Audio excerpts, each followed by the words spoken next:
listening to Doug Paget Radio. Heather Lynn always makes it a little better. Yeah, isn't that nice? Yeah. For the love. What is it? I just made a mistake. I just made a terrible, terrible mistake. Yes. It's on the wrong button. For the love. All right, those of you who are watching on the video, you can see I just made a terrible. Well, you can't see what mistake I made, but I did make a terrible mistake just What now. was it? Well, I was trying to click on the laptop on the computer here, but I ended up clicking on the broadcast iMac, and it just stopped the recording. So we don't want that. But it's recording now. You're listening to Doug Paget Radio. All right, welcome back to Doug Paget Radio. We're going to call Melanie from G's Magazine, who I think is going to be awaiting our call, and chat with her about what they do over there at G's Magazine and their fun Use little a country code. their Canada. their fun little Canadianness. I don't know if we have to have a country code to call Canada. I hope not. Hello. Hi, Melanie. This is Doug Paget and Victoria Lynn. Hi, Doug. Hi, Victoria. Hi, Melanie. Melanie, thanks for being on the show today. Oh, I'm glad to be here. Excellent, excellent. And where do we reach you, Melanie? You live in Canada. Yes, I live in Winnipeg, Manitoba. We're about 8 hours away from you by car. About 8 hours away. And do you all think about us as those people south of the border that might try to sneak into your country someday? Because, in the United States, we have a whole narrative about that, that we're worried about the people that live down south, that someday they're going to sneak in, and we should build a wall to keep them out. No, we don't worry too much about that, although some of my best professors were war resistors who moved up to Canada during the Vietnam War. Sure. Oh, is that right? Mm-hmm. I've occasionally thought at certain elections that if things don't go my way, I might just flee to Canada. Well, just give me a call. Okay. Really? That'd be great. That's awesome. Or just how about if we just came up for a long weekend? Are you open to that too, or do we have to Sure, stay? that would be nice too. Well, Melanie, congratulations on the magazine, G's Magazine. It's been around about 5 years, 6 years. Is that right? 7 Yeah, years? we started in the fall of 2005, so we're going on. Is that 8?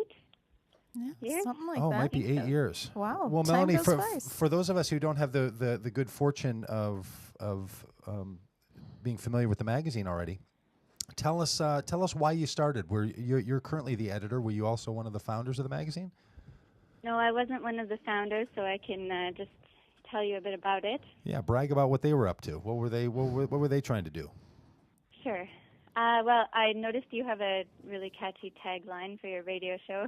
Thought I'd start with our tagline, which is Holy Mischief in an Age of Fast Faith. And G's is a quarterly ad-free art and activism magazine for people who are interested in social justice. And we have sort of connections with Christianity and with post-Christianity. So it's a magazine for people who are Christians or who were raised Christian and still have some connection there. Mm-hmm. We were founded by Aidan Enns and Will Braun, and Aidan is still on the team. He's sort of my co-editor and publisher, and Will just writes for us once in a while. So Now that's a big endeavor, what you guys are trying to do, not only for audience, but also just the sheer work that it takes to put out a full feature quarterly magazine. I mean, you guys are you're in deep. Yeah, it's a huge project, and we're running on a small budget. We don't take funding from denominations or from the government or whatever, so we're working off of subscriptions, and we're all working part-time. We have lots of volunteers helping us, and we get it done. And if people want to connect with it, obviously they can go to gsmagazine.org and see see the magazine. We're going to chat a little bit about this particular issue that you have coming out, but I wanted to just play a little bit more with the whole notion of the magazine and what you're doing. You obviously want to be providing something into the larger conversation of culture and religion and faith and activism. What are you finding G's magazine does in that conversation that's particularly meaningful and useful and helpful? Well, I think at its best, G's plays a prophetic role within the Christian tradition. So in that spirit of what Richard Rohr calls being on the edge of the inside, we try to locate ourselves in that place and speak to conservative, corporate, capitalist Christians, and also to the more progressive types. And sometimes we do that with laughter and snark. We also look for concrete action and revolutionary ideas. I think G's has lofty goals. Yeah, it's an activist magazine, and I think at its best, G's is both doing action and inspiring action in other people. And there's a place, I can't remember where I found it on the website, but it kind of makes the idea that you want to do this with a little bit of with a little, I guess, mischief is the right word, with a little playfulness, with a little poking, kind of the role of the jester is what I had going through my mind. Is that right? Do you see yourselves not wanting to only argue about the ideas, but to sort of playfully push people in new directions to think about new things? Yeah, I think that's also something we do when we're at our best. There's a lot of earnestness that comes along with activism and the social gospel, and often we're in that really earnest place and maybe not knowing what to do. Maybe we're looking at our own privilege or the way that we're complicit in oppression, and that can be really overwhelming. So it's good to find creative and often funny ways to engage with those things rather than just being stuck. And would you say that, Melanie, that G's has some kind of general themes as antidotes to some of these things that concern the publication and the audience so much? Like you mentioned consumerism and capitalism as such. Are there certain themes or ideas or notions that G's tends to highlight as potential antidotes? Oh, I think so. Well, we're interested in the environment and in social justice. We have a few campaigns that are run through G's magazine. The most active one is called Buy Nothing Christmas. So you're probably familiar with Buy Nothing Day, which is Black Friday in the United States, when people sort of fight consumerism by not participating. G's proposes that we also have a Buy Nothing Christmas and take the consumerism out of our Christian celebrations. We have a Demotorize Your Soul campaign. That has to do with not driving cars and not flying in airplanes. And there are How about running? quite a few Is running people okay? connected with the G's project who are pretty hardcore about the cycling. Yeah. Yeah, there's definitely a big bicycling emphasis throughout your publications, right? A real appreciation for what you can do on a bike and relying on that as a primary mode of transportation for some folks. Yeah, we're very aware that we live in a car culture, and our whole infrastructure, our whole city is built around the functioning of a lifestyle that requires a car. So it is countercultural to decide not to use a car, not to own a car, and to find ways to use people power to get where you're going. And that's even true. Is that true for the distribution of the magazine as well? Did I read something about you try to avoid plane use, or is that just the people involved try to avoid planes? I bet our international subsubscribers must get Are we getting ours on their planes? magazines. 4 years from now, The you're going to use of get the current airplanes. edition. We'll But, We're gonna bicycle bike it it over. across mostly the it's the border. people we're talking about with the airplanes. Although our distribution to the United States and Canada, I expect, is all surface mail.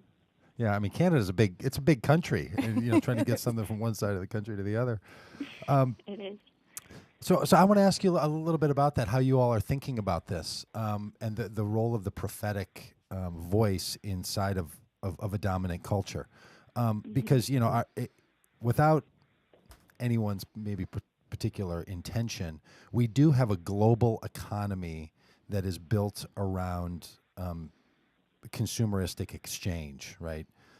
So that's 70% of the gross domestic product of either the United States or Canada is coming out of people buying things and working in restaurants or working in stores or somewhere.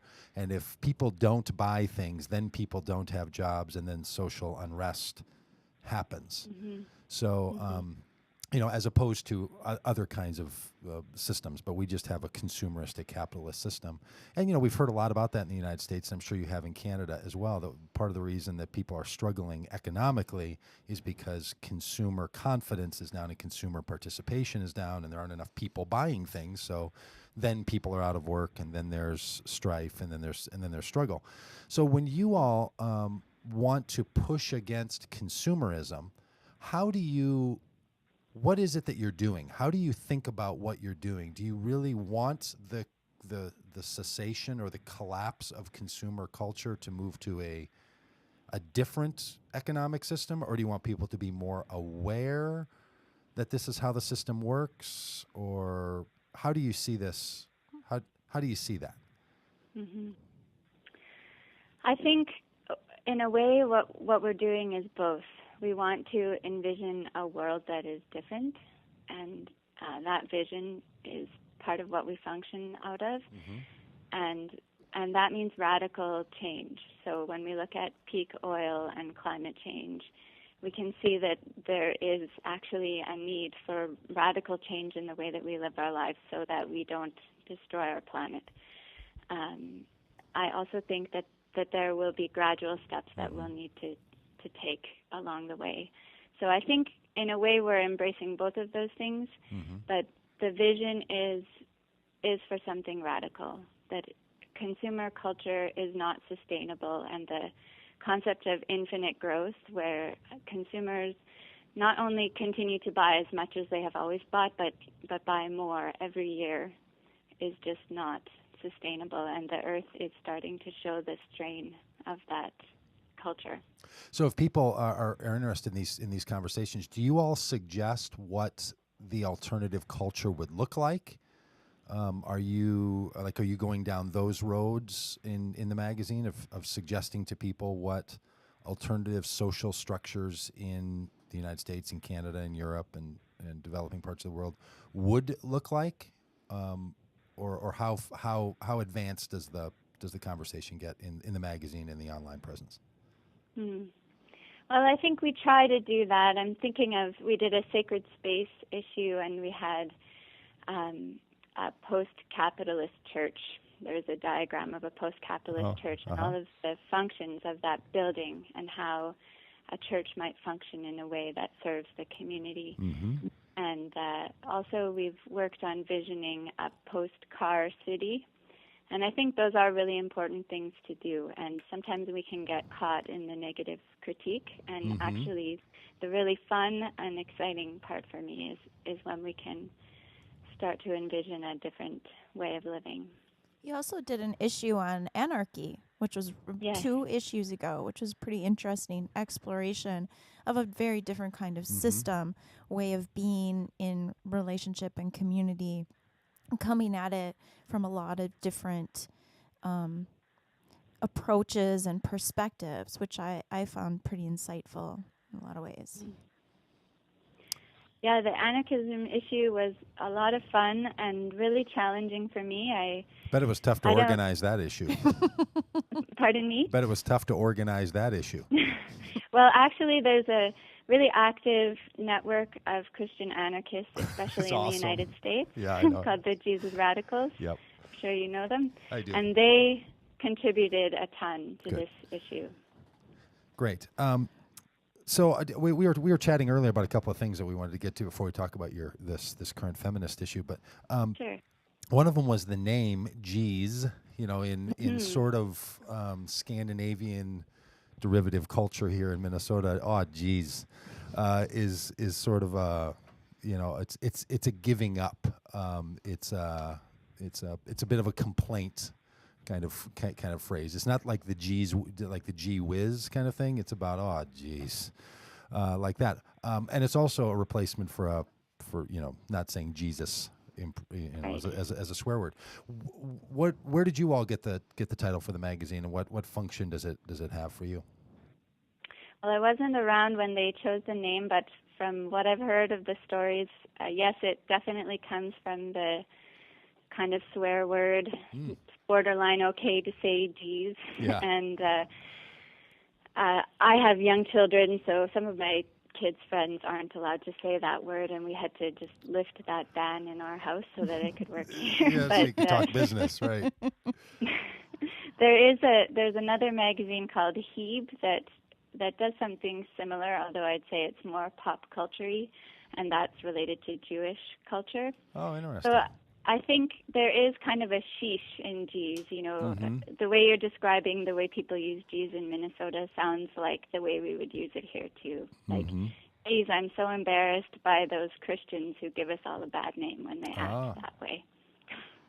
All right. Well, that gets to. All right. So the other question we had, looking at the magazine, there's a lot of voices that come from an Anabaptist tradition, or maybe even a Mennonite, or sort of an Amish kind of sensibility.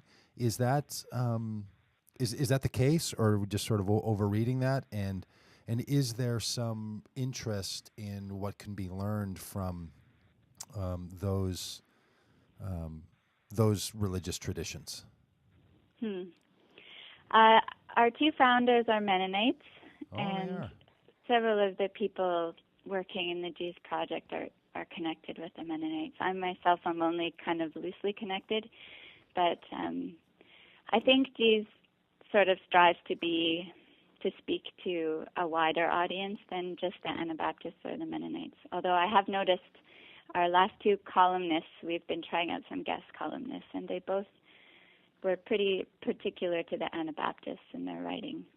So like So I'm not surprised you noticed that. hair buns and long skirts to the floor kinds of people. You think is that what it is? No, I thought it was Well, more no. a matter of the social No, justice. the Mennonites I Yeah. know here are pretty liberal folks. Yeah, Oh, there they was- are. I Okay. think that a lot. It seems like a lot of the social justice influences were expressed through some of that tradition.